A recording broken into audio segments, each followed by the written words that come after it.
Halo, ketemu lagi. Hari ini dengan Mama kita akan buat nih, ini adalah roti yang istimewa, mungkin ini yang kalian cari terutama untuk yang bakulan ya. Jadi kita akan coba dengan menggunakan 350 gram terigu, hanya menggunakan satu telur saja. Nah, umumnya itu 350 sampai 400 itu kita gunakan 2 telur ya, agar hasilnya itu empuk, juga rasanya gurih. Tapi ini nggak perlu. Dengan menggunakan hanya satu telur saja dan juga bahan-bahan yang ekonomis, kita akan dapatkan roti yang lembut, empuk, enak, lezat banget dah pokoknya ya. Oke, untuk itu ikuti aja tutorialnya sampai selesai. Sebelumnya jangan lupa like, subscribe, nyalakan lonceng tipnya, juga komentar. Nah, ini kacang hijaunya boleh direbus dulu atau dikukus, pokoknya diempukin aja ya. Ini aku taruh di kulkas, jadi itu agak masih ada yang beku. Nah, kalau udah kita tambahkan dengan santan instan. Jadi ini si kacang hijau kalau kalian rebus itu sampai set ya, sampai nggak terlalu basah lagi, sampai kering gitu. Kalian boleh di blender dihaluskan dulu. Ini aku nggak, karena aku saat merebusnya itu udah sampai lunak banget. Nah, kemudian di sini aku tambahkan dengan gula pasir dan juga gula aren. Gula aren opsional. Boleh pakai tapi pastinya akan lebih lembut ya. Kemudian tambahkan satu pandan dan ini kita masak dengan api yang kecil, terus diaduk sampai yang tadinya ini nih, ini kan basah ya, sampai lebih kering. Tuh. Jadi untuk gula aren boleh diganti pakai gula merah juga.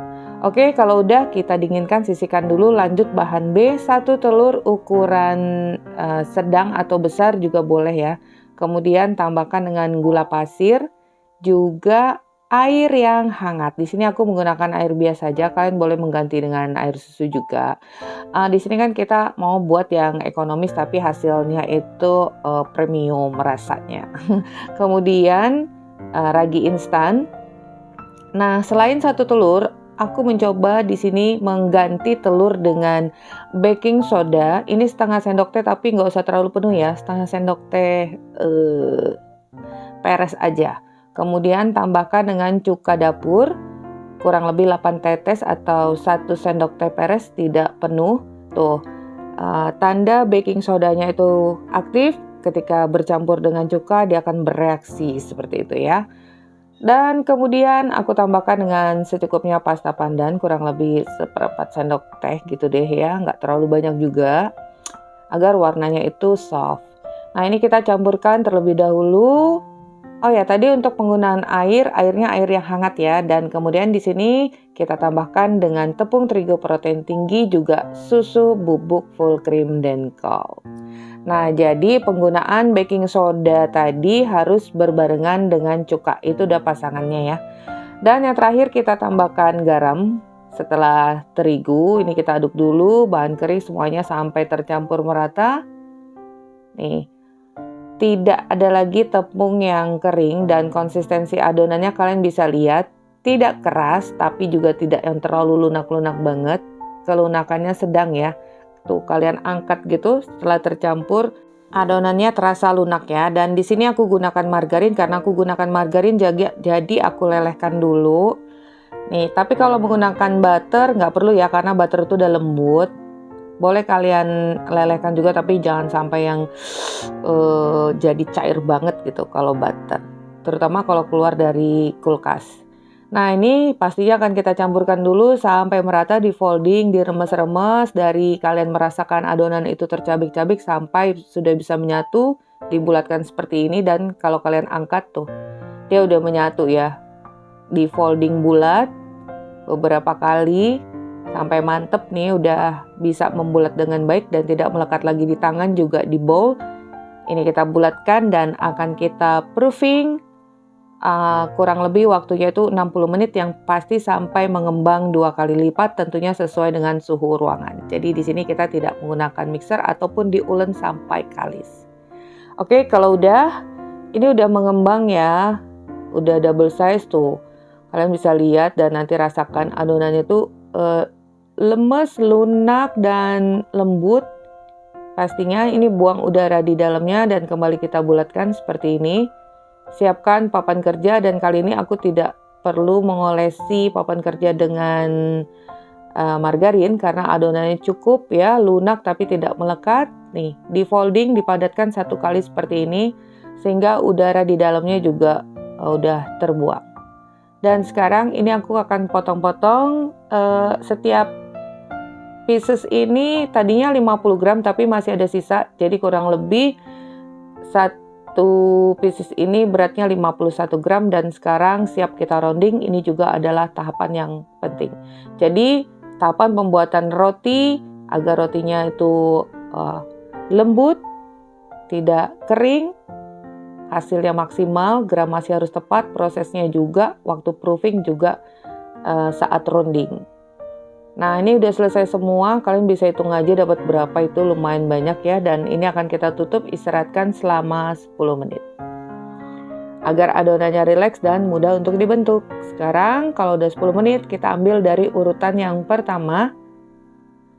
Letakkan bagian halus di atas, kemudian kita rolling perlahan. Kalau udah, kita balik ya, dibalik seperti ini. Nah, kemudian ditipiskan bagian tepi sambil dilebarkan, bagian tengahnya tetap menebal agar nanti isiannya nggak mudah bocor. Untuk ketebalan tidak terlalu tipis ataupun terlalu tebal.